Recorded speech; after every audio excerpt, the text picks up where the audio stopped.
Yo, what is up guys, and welcome back to the channel. Today we've got another review on the Vincenzo Grifo card, the What If Vincenzo Grifo. We're going to go through the card as detailed stats, clips and summary. Before we get into all of that, if I could ask you guys to please hit that like button, hit that subscribe button, hit that bell so you know when I upload, and comment down below what your thoughts are on this card. And without further ado, let's get into the video.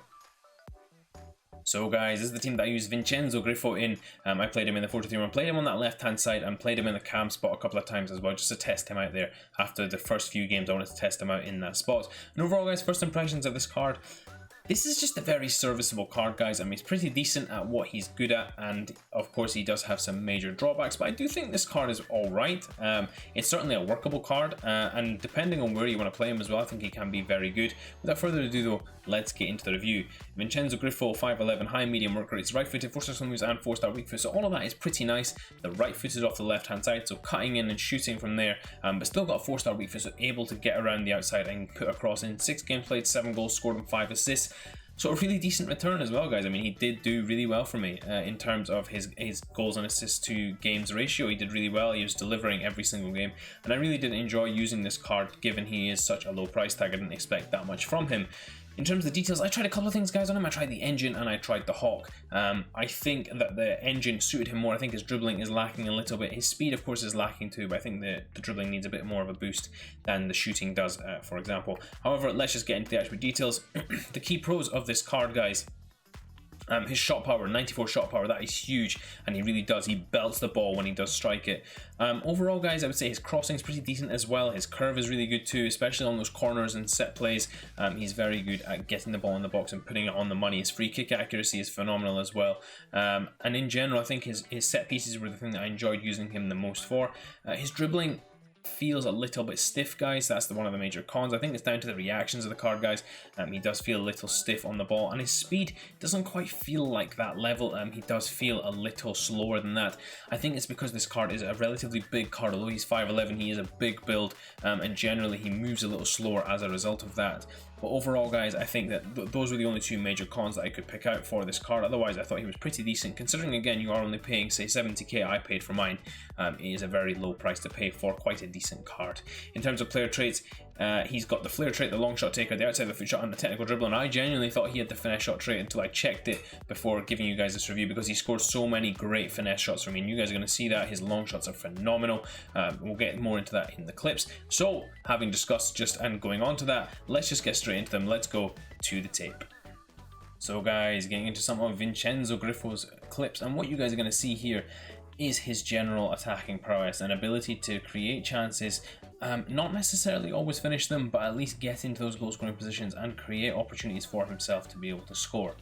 Now guys, one thing I do want to say about this card in terms of the pros is that this card is pretty decent in general at all the attacking parts of the game, and that is something that's really important for me, because this card is only worth 70k as of now on the market and will dip even lower than that as well. And if he is due an upgrade, he'll be a very serviceable left wing for your Bundesliga teams, an option to change it up from the Douglas Costas, the Kingsley Comans, or Leroy Sané. And I think that's nice to have as well, guys, just to have a second option there.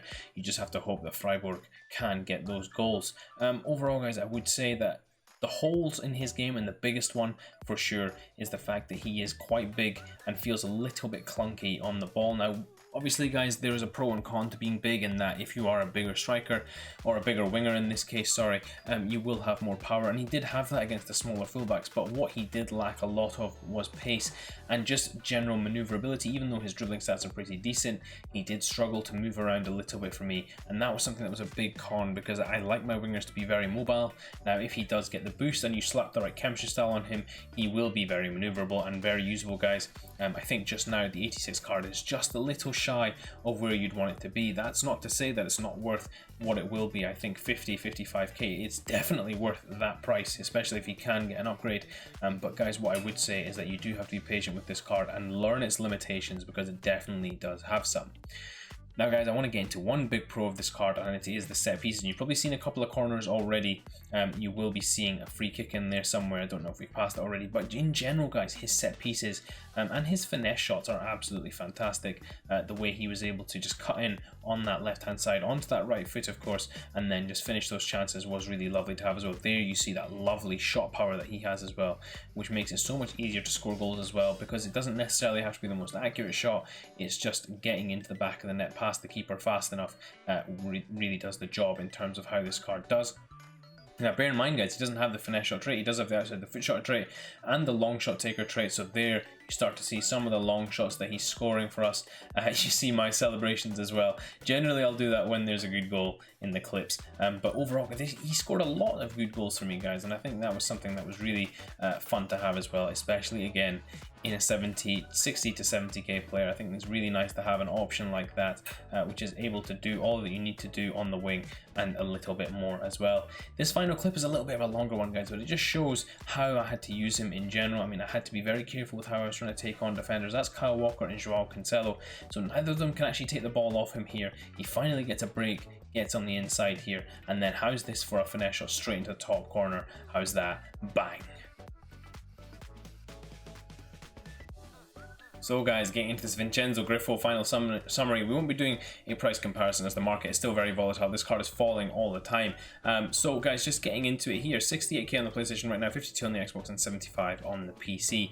His general strong stats guys are of course his general passing ability, his set pieces are very good as well, his shot power is very good, and acceleration is pretty decent. However, it could be a little better. I think that build, like I mentioned before, is definitely what affects this card in terms of being able to move quickly. You guys can see here he is the average body type, which means that he's a little bit more stocky, a little bit less capable of moving around quickly on the ball. And so for that reason guys, although I did eventually put a hawk on him, which is this one here, you guys can see what that does to all of his play there. I would maybe recommend chucking an engine on him just to improve that pace, dribbling and passing as well, and in general just helping his overall game. I don't actually think his shooting needs that much, although I would say I benefited from the hawk helping him out a little bit in terms of finishing. I would say that this card is perfectly capable of finishing on his own anyway, without having a boost to the shooting. And I think the shooting is the less important part. If you can make the shots easy for yourself, then it will be a lot easier to use this card. In terms of the similar players guys, now this may sound weird, but I actually think he was very similar to the Julian Brandt card, the Champions League card, that's currently 88 rated. It won't be on this list because of course he is not a left midfielder. Very similar to that card in terms of build and play style.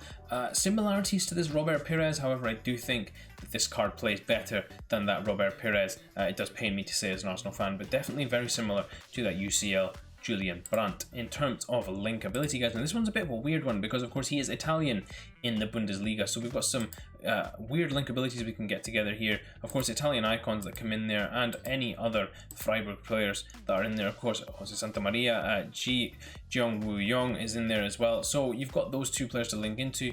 However, if you look at the weak links as well, you've got loads of Italian players, of course all the Bundesliga players, and this player offers you the opportunity to do very, very nice hybrids, and I think it's a nice card to release. I think it's a decent card.